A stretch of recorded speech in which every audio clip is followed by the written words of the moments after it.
اعوذ باللہ من الشیطان الرجیم بسم اللہ الرحمن الرحیم ألم تر كيف فعل ربك بأصحاب الفيل ألم يجعل كيدهم في تضليل وأرسل عليهم طيرا أبابيل ترميهم بحجارة من سجيل فجعلهم كعصف مأكول بسم اللہ الرحمن الرحیم لإیلاف قریش ایلافہم رحلة الشتاء والصیف فلیعبدوا رب هذا البیت الذي أطعمهم من جوع وآمنهم من خوف صدق اللہ العظیم سبحانک لا علم لنا الا ما علمتنا انک انت العلیم الحکیم رب اشرح لی صدری ویسر لی امری واحلل عقدۃ من لسانی یفقہوا قولی۔ پناہ مانگتا ہوں میں اللہ تعالیٰ کی شیطان مردود سے۔ شروع کرتا ہوں میں اللہ کے نام سے جو بڑا مہربان نہایت رحم والا ہے۔ کیا آپ نے دیکھا نہیں کہ آپ کے پروردگار نے ہاتھی والوں کے ساتھ کیا معاملہ کیا؟ کیا اللہ نے ان کے مکر کو بیکار نہیں کر دیا اور بھیجا ان کے اوپر پرندوں کے جھنڈ جو ان کے اوپر کنکروں کی چھوٹے چھوٹے پتھر برسا رہے تھے؟ پھر اللہ تعالیٰ نے اس پورے لشکر کو کھائے ہوئے بھوسے کی طرح کر دیا۔ شروع کرتا ہوں میں اللہ کے نام سے جو بڑا مہربان نہایت رحم والا ہے۔ قریش کو مانوس کرنے کے لیے، ان کو مانوس کرنا سردی اور گرمی کے سفر سے، پس چاہیے کہ وہ عبادت کریں اس گھر کے پروردگار کی جس نے انہیں کھلایا بھوک میں اور جس نے انہیں امن عطا کیا خوف میں۔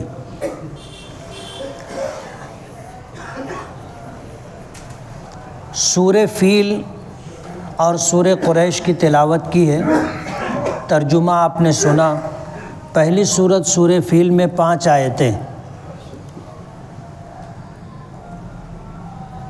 اس آیت کا شان نزول اور پس منظر یہ ہے کہ نبی کریم صلی اللہ علیہ وسلم کی ولادت باسعادت کے روز یا آپ کی ولادت سے کچھ دن پہلے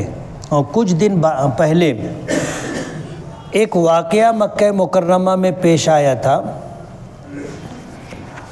جو مکے والوں کو اچھی طرح یاد تھا۔ کوئی بہت پرانی بات نہیں تھی، جس دن حضور پیدا ہوئے اس دن کا واقعہ ہے یا حضور کی ولادت سے کچھ دن پہلے کا واقعہ ہے۔ اور حضور کو نبوت 40 سال کی عمر میں ملی تھی، اور اس کے بعد قرآن کریم کا نزول ہوا۔ نبی کریم صلی اللہ علیہ وسلم کے ذریعے اہل مکہ کو یہ باور کرایا جا رہا تھا کہ اللہ کے گھر کے تعلق سے ایک واقعہ پیش آیا تھا جس کا خود نبی کریم صلی اللہ علیہ وسلم کو بھی علم تھا لوگوں کے ذریعے سن کر کے، اور مکے میں جو پرانے لوگ تھے ان کا دیکھا ہوا تھا، اور جو بعد میں آئے پرانے لوگوں نے ان کے اس واقعے کی پوری خبر دی تھی۔ حضور پاک صلی اللہ علیہ وسلم سے کہا جا رہا ہے کہ کیا آپ نے دیکھا نہیں، یعنی کیا آپ کو معلوم نہیں ہے؟ معلوم ہے کہ آپ کے پروردگار نے ہاتھی والوں کے ساتھ کیا معاملہ کیا تھا۔ امام بخاری رحمۃ اللہ علیہ نے اس پورے واقعے کو ذکر کیا ہے۔ حبشہ کا بادشاہ تھا، اس نے یمن کے اندر اپنا ایک گورنر نافذ کیا تھا، اس کی پوسٹنگ کی تھی، اس کا نام تھا ابرہۃ الاشرم، جس کو ہم لوگ ابرہہ کہتے۔ اس نے اس بات کو دیکھا کہ مکہ مکرمہ میں ایک سادے پتھروں کا گھر ہے اور سارے عرب کے لوگ وہاں حج اور عمرے کے لیے جاتے۔ اس کے شیطانی دماغ میں ایک خیال آیا کہ کیوں نہ میں اس سے زیادہ خوبصورت اور اس سے زیادہ بارونق، اس سے زیادہ مرصع، اس سے زیادہ سہولتوں والا ایک گھر میں بناؤں، تاکہ عرب کے لوگ مکہ مکرمہ کعبے کی طرف نہ جاتے ہوئے حج اور عمرے کے لیے یمن آیا کریں۔ مذہباً وہ عیسائی تھا، تو اس نے یمن کے ایک بڑے شہر صنعاء میں ایک بہت بڑا گرجا گھر تعمیر کیا اور تمام تر سہولتیں آنے والوں کے، قیام کی، طعام کی، ساری سہولتیں۔ اب اس نے اتنا سارا انتظام کیا، خوب پیسہ خرچہ کیا، خوب ڈھنڈورا پیٹا، پورے عرب کے اندر اس بات کا چرچا کیا، لیکن کوئی بھی حج عمرے کے لیے صنعاء اور جو گرجا گھر اس نے تعمیر کیا تھا وہاں گیا نہیں۔ اس کو اس بات کی تکلیف تو تھی ہی، رہتے رہتے یہ خبر مکہ مکرمہ پہنچی، اور مکہ مکرمہ میں جب یہ بات پہنچی تو ان کو بہت برا لگا کہ یہ کعبے کے ساتھ اس کو ویران کرنے کے لیے، بے رونق کرنے کے لیے لوگ اس طرف سفر نہ کریں، ایسی اس نے ایک پلاننگ کی، تو مکے والوں کو بہت برا لگا۔ تاریخ میں آتا ہے کہ جب یہ صورتحال بنی تو مکے کا رہنے والا کوئی شخص صنعاء گیا یمن میں، اور اس گرجا گھر میں جا کر کے اس نے پاخانہ کیا، اور وہی پاخانہ اس کی دیواروں پر پھیر دیا۔ اس بات کی اطلاع وہاں جو نگرانی کرنے والے، دیکھ بھال کرنے والے لوگ تھے، انہوں نے ابرہہ کو دی اور یہ بتایا کہ مکے کے رہنے والے کسی شخص نے یہ حرکت کی۔ بعض تاریخی روایتوں میں آتا ہے کہ وہاں پر جو اس عمارت کے اوپر غلاف ڈالا گیا تھا اس کو آگ لگا دی گئی، جس کی وجہ سے وہ گرجا گھر جل گیا۔ تو ابرہہ کو اس کی وجہ سے بہت غصہ آیا اور اس نے یہ فیصلہ کیا کہ کعبۃ اللہ کو مسمار کر دیا جائے، اور اس کے لیے اس نے ایک لشکر تیار کیا، بڑا لشکر جرار تیار کیا، اور ساتھ میں کچھ ہاتھی بھی اس نے رکھے۔ اور جب وہ صنعاء یمن سے چلا تو راستے میں جن قبائل نے اس کو روکنے کی کوشش کی، مزاحمت کی، اس نے سب کو تہہ تیغ کر دیا، سب کو ختم کر دیا، اور چلتے چلتے وہ مکہ مکرمہ کے قریب پہنچا۔ مکے کے قریب ایک وادی ہے جسے محصر کہتے، محصر وادی محصر میں جب وہ پہنچا تو وہاں پہنچ کر کے اس نے پڑاؤ کیا۔ جب اس بات کی خبر مکے کے لوگوں کو ہوئی تو مکے میں اس وقت سردار حضور پاک صلی اللہ علیہ وسلم کے دادا عبد المطلب تھے، کعبے کے متولی بھی تھے، چیف ٹرسٹی تھے، اور مکے والوں کے سردار تھے۔ اب لوگوں نے ان سے بات چیت کی کہ کیا کرنا چاہیے، تو حالات کے پیش نظر انہوں نے کہا کہ اتنے بڑے لشکر کے مقابلہ کرنے کی ہم میں طاقت نہیں ہے، اور جن جن قبائل نے ان کے مقابلے کی کوشش کی، ان کو روکنا چاہا، سب کو انہوں نے تہہ تیغ کر دیا ہے۔ اور حالات ایسے تھے کہ اس کے لشکر میں ہاتھیوں کی ایک تعداد تھی اچھی خاصی، اور جب یہ لشکر لے کر کے چلتے تو ہاتھیوں کی قطار آگے آگے چلتی تھی، اور اہل عرب نے ہاتھی کبھی دیکھا نہیں تھا، تو اس طرح تن و توش کے جانور کو دیکھ کر کے پہلے سے ہی اہل عرب پریشان تھے کہ کیا کریں۔ حضور کے دادا عبد المطلب نے، جو مکے کے سردار تھے، مکے والوں کو سمجھایا کہ دیکھو ہم ان کا مقابلہ نہیں کر سکتے، اس لیے ہم اپنی اور اپنے بچوں کی، اپنے خاندان کی حفاظت کے لیے مکہ خالی کر دیں۔ یہ لشکر آئے گا، اگر ہم نے مزاحمت کی اور روکنے کی کوشش کی تو یہ پورا تہس نہس کر دیں گے، اس لیے مکہ خالی کر دیں۔ تاریخ میں یہ بات بھی آتی ہے کہ مکے والوں کے اونٹ جو مکے کے باہر ریگستانوں میں چرا کرتے تھے، ابرہہ کے لشکر کے لوگوں نے لوگوں کے جانوروں کو پکڑ لیا، اور حضور کے دادا عبد المطلب کے بہت سارے اونٹ تھے، ان اونٹوں کو بھی انہوں نے پکڑ لیا۔ جب اس بات کی خبر عبد المطلب کو ہوئی تو وہ ابرہہ کے لشکر میں پہنچے ابرہہ سے ملاقات کرنے کے لیے۔ تو ابرہہ کا گمان یہ تھا کہ یہ آئیں گے، میری عاجزی کریں گے، منت سماجت کریں گے اور کہیں گے کہ بھائی تم ایسا مت کرو، یہ اس کو گمان تھا۔ لیکن جب اس نے حضور کے دادا کو، عبد المطلب جو مکے کے سردار تھے، ان کو دیکھا تو بہت زیادہ متاثر ہوا۔ اللہ نے انہیں بڑی وجاہت عطا کی تھی، اس وجاہت کی وجہ سے اس نے ان کو بلایا، اپنے قریب بٹھایا اور پھر ان سے پوچھا کہ کیا بات ہے۔ تو عبد المطلب نے کہا کہ میں آیا ہوں، آپ کے لشکریوں نے میرے اونٹ پکڑ لیے، مجھے میرے اونٹ واپس کر دیے جائیں۔ تو ابرہہ نے کہا کہ آپ تو بہت چھوٹی بات لے کر کے آئے ہو، میں تو یہ سمجھ رہا تھا کہ آپ کعبے کی حفاظت اور اس کے بچاؤ کے لیے مجھ سے کچھ گزارش کرو گے، لیکن آپ نے تو کعبے کے متعلق کوئی بات نہیں کی۔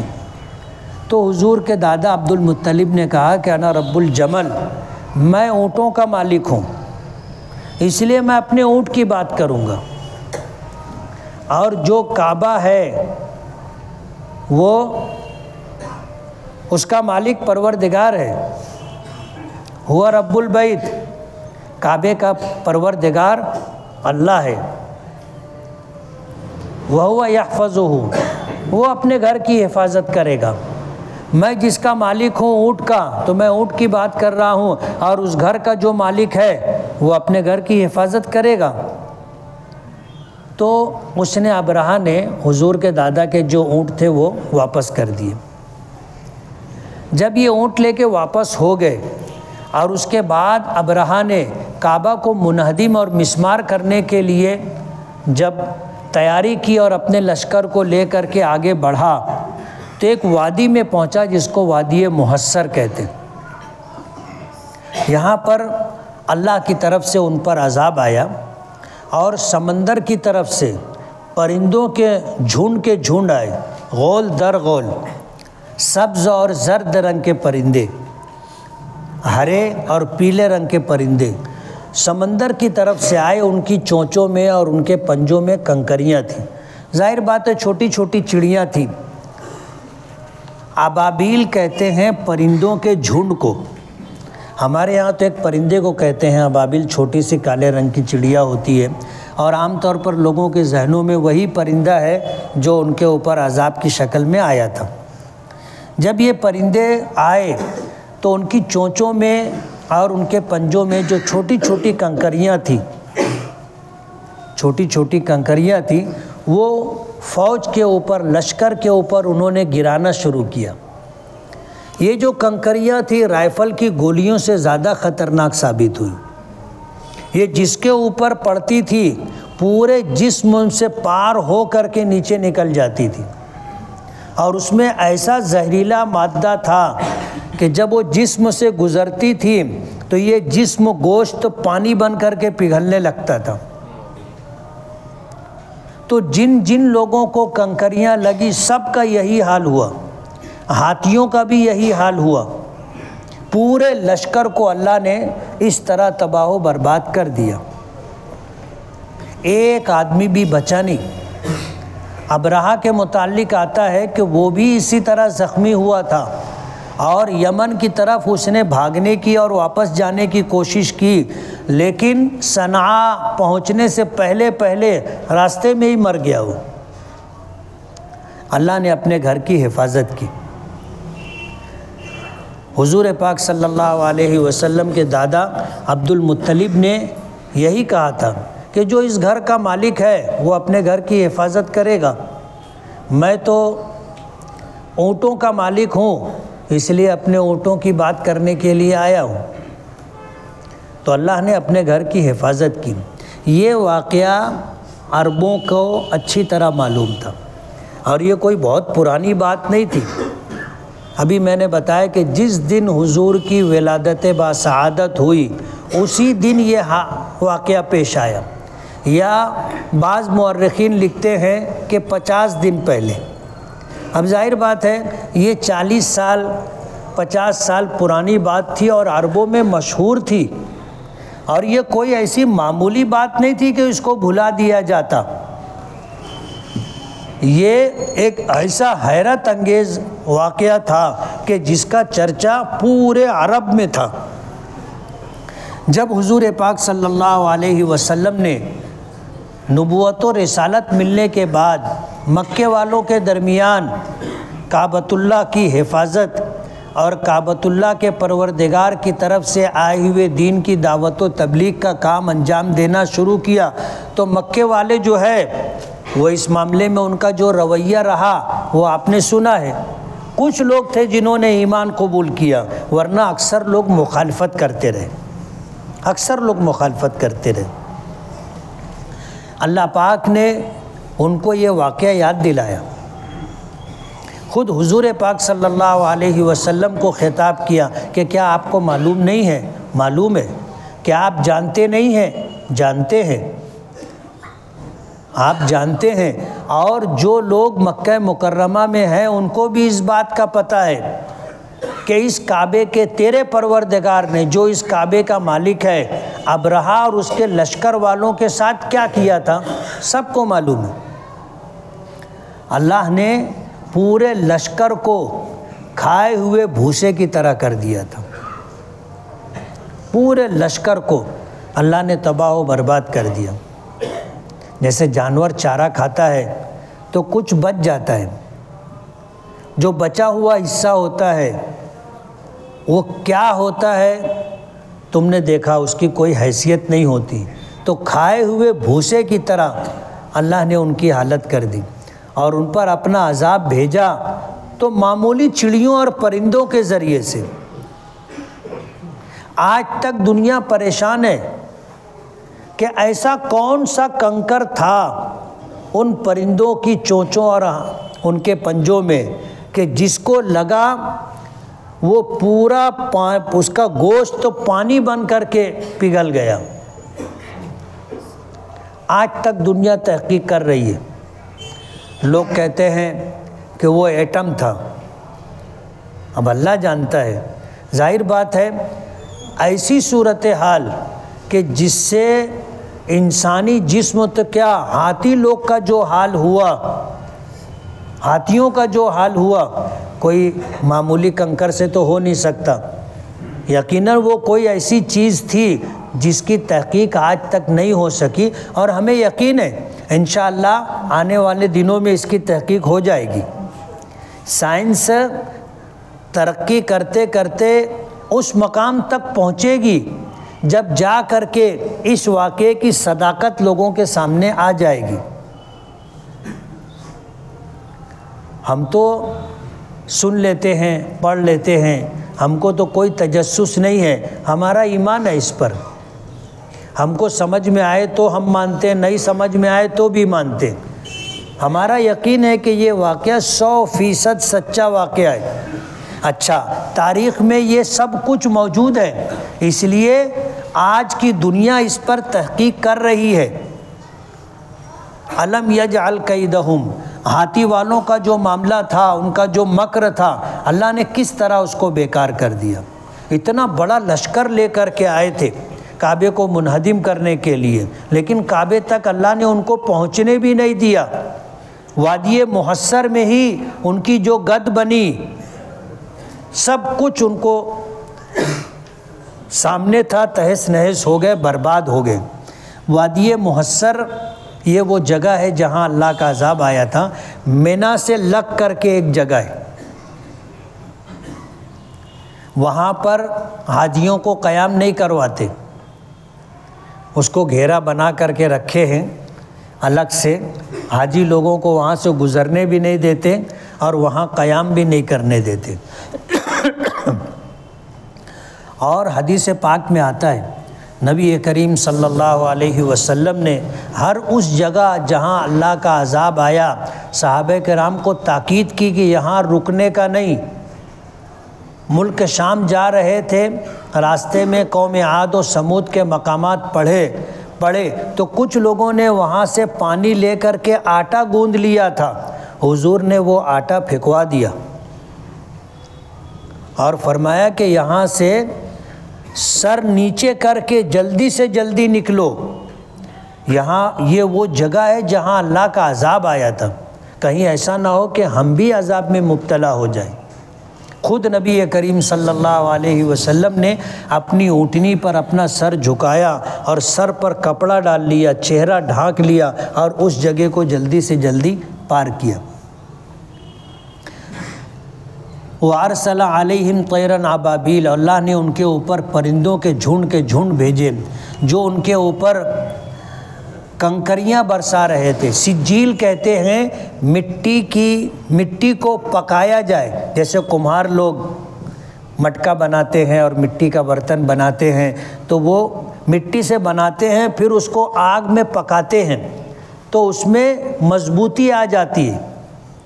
تو سجیل کہتے ہیں ان چھوٹی چھوٹی مٹی کی گولیوں کو جن کو آگ میں پکایا گیا ہو۔ پرندے جو آئے تھے جھنڈ کے جھنڈ، ان کی چونچوں میں اور ان کے پیروں میں ایسی ہی کنکریاں تھیں۔ اللہ بہتر جانتا ہے کہ کہاں سے اٹھا کر کے وہ لائی تھیں، لیکن اللہ نے اپنے گھر کی حفاظت کے لیے انتظام کیا۔ فَجَعَلَهُمْ، پھر ان کو اللہ نے کر ڈالا کَعَصْفٍ مَّأْکُولٍ، کھائے ہوئے بھوسے کے مانند، کھائے ہوئے بھوسے کے مانند۔ پورے لشکر کو اللہ نے تباہ و برباد کر دیا۔ اسی سے متعلق یہ نیچے والی صورت بھی ہے کہ قریش کو مانوس کرنے کے لیے اللہ تعالیٰ نے ان کے لیے 2 سفر رکھے تھے۔ مکے میں کوئی کاروبار نہیں، کوئی روزگار نہیں، کھیتی باڑی ہوتی نہیں، باغات نہیں ہیں، تو مکے کے لوگ کیسے کھائیں گے، سال بھر کے کھانے کا انتظام کیسے کریں گے؟ اللہ نے یہ انتظام ان کے لیے کیا تھا کہ وہ گرمی کے دنوں میں ملک شام کا سفر کرتے تھے، اس لیے کہ ملک شام سرد علاقہ ہے، ٹھنڈا علاقہ ہے، تو یہ ادھر کا سفر کرتے تھے، اور سردی کے دنوں میں یمن کا سفر کرتے تھے جو گرم علاقہ ہے۔ یہ 2 سفر کرتے تھے، اور مکے کے رہنے والے اور خاص طور پر قبیلہ قریش جو کعبے کے متولی تھے اور کعبے کے خادم تھے، کسی کے ذمے پانی پلانے کی ذمہ داری تھی، کسی کے ذمے کھانا کھلانے کی ذمہ داری تھی، آنے والے حاجیوں کی ضیافت کرنا، خدمت کرنا، یہ خود قریش کے لوگ کیا کرتے تھے، حضور کے خاندان کے لوگ کیا کرتے تھے۔ حضور کے چچا حضرت عباس ہیں اور دیگر لوگوں کے ذمے الگ الگ کام تھا جو آنے والے حج کرنے والے، عمرہ کرنے والوں کے لیے وہ لوگ نظم کرتے تھے۔ اب ظاہر بات ہے یہ سارا نظم کرنا ہے تو انتظام کہاں سے ہوگا؟ اللہ پاک نے قبیلے قریش کے لیے اور اہل حرم مکے والوں کے لیے اللہ نے لوگوں کے دلوں میں وہ عزت اور وہ احترام دیا تھا کہ حرم کے چاروں طرف لوٹ مار ہوتی تھی، قافلے لوٹے جاتے تھے، یہ سب کچھ ہوتا تھا، لیکن اہل حرم کے ساتھ اور خاص طور پر قبیلے قریش کے ساتھ کوئی ڈاکو، کوئی چور ان پر ہاتھ نہیں ڈالتا تھا۔ یہ 2 سفر کرتے تھے، ایک سفر ملک شام کا تجارتی کرتے تھے اور ایک سفر ملک یمن کا تجارتی کرتے تھے، اور اللہ ان کو اتنی روزی دیتا تھا اور کاروبار اور تجارت میں اتنا نفع دیتا تھا کہ وہ سال بھر کے گزارے کا انتظام کر لیتے تھے۔ اللہ کے گھر پر آنے والے مہمانوں کی ضیافت کا بھی انتظام ہو جاتا تھا۔ اللہ نے یہ احسان یاد دلایا ان کو۔ مکے والوں کو اور اہل حرم کو اور قریش کو اللہ نے یہ احسان یاد دلایا، لإیلاف قریش، قریش کو مانوس کرنے کے لیے۔ نبی کریم صلی اللہ علیہ وسلم نے اس صورت کو سنا کر کے مکے والوں کو، اور اوپر کی صورت میں ابرہہ کے لشکر کے ساتھ جو معاملہ پیش آیا تھا یہ بتا کر کے ان کو اسلام سے مانوس کرنے کی کوشش کی تھی۔ اللہ نے بتایا کہ تم سردی اور گرمی کا سفر کرتے ہو اور تمہیں اللہ اتنا رزق دیتا ہے کہ تم اپنے اور اپنے گھر والوں کے اور اللہ کے گھر پر آنے والے مہمانوں کی ضیافت کا انتظام سال بھر کے لیے کر لیتے ہو۔ یہ اللہ کا کرم ہے کہ جب تم ملک یمن جاتے ہو یا ملک شام جاتے ہو تو پورے راستے میں اور خود یمن اور ملک شام میں کوئی تم سے تعرض نہیں کرتا، تمہارے قافلے پر، تمہارے مال پر، تمہاری جان پر کوئی ہاتھ نہیں ڈالتا، کوئی تم سے تعرض نہیں کرتا۔ یہ اللہ کا احسان ہے۔ فَلْيَعْبُدُوا رَبَّ هَذَا الْبَيْتِ، تو تم کو چاہیے کہ تم اس گھر کے پروردگار کی عبادت کرو۔ تم یہ جو بتوں کی پوجا کر رہے ہو، اللہ کے ساتھ شرک کر رہے ہو، یہ چھوڑ دو۔ اللہ نے یہ احسان یاد دلایا، اپنے گھر کی حفاظت کے لیے اللہ نے جو عذاب بھیجا تھا ابرہہ کے لشکر پر اس کا تذکرہ کیا، اور مکے والوں کے ساتھ اللہ کا جو احسان تھا کہ 2 سفر میں ان کو اتنا اللہ رزق دیتا تھا کہ سال بھر کے گزارے کا انتظام ہو جاتا تھا۔ اللہ نے یہ احسان یاد دلائے اور کہا کہ تم کو اس گھر کے پروردگار کی عبادت کرنی چاہیے۔ فَلْيَعْبُدُوا رَبَّ هَذَا الْبَيْتِ، پس چاہیے کہ تم اس گھر کے پروردگار کی عبادت کرو، الَّذِي أَطْعَمَهُم مِّن جُوع، ظاہر بات ہے تم بھوکے تھے، اللہ نے تمہیں کھلایا۔ 2 سفر میں تمہیں اتنی روزی دی کہ تمہارے سال بھر کے گزارے کا انتظام ہو گیا۔ وَآمَنَهُم مِّن خَوْفٍ، اور پورا حرم کو چھوڑ کر چاروں طرف کے قبائل اور اس قبیلے سے تعلق رکھنے والے لوگ سفر کرتے تھے تو ان کے قافلے لوٹ لیے جاتے تھے، نہ ان کے مال محفوظ رہتے تھے، نہ ان کی جان محفوظ رہتی تھی، نہ اہل و عیال محفوظ رہتے تھے، لیکن اللہ نے تم کو امن عطا کیا کہ کوئی تم پر ہاتھ نہیں ڈالتا، تو اللہ نے بھوک کی حالت میں تمہیں کھانا کھلایا اور خوف کی حالت میں تمہیں امن عطا کیا۔ یہ اللہ کا بہت بڑا احسان ہے، اس لیے تم اس گھر کے پروردگار کی عبادت کرو، شرک سے، بت پرستی سے رک جاؤ اور باز آ جاؤ۔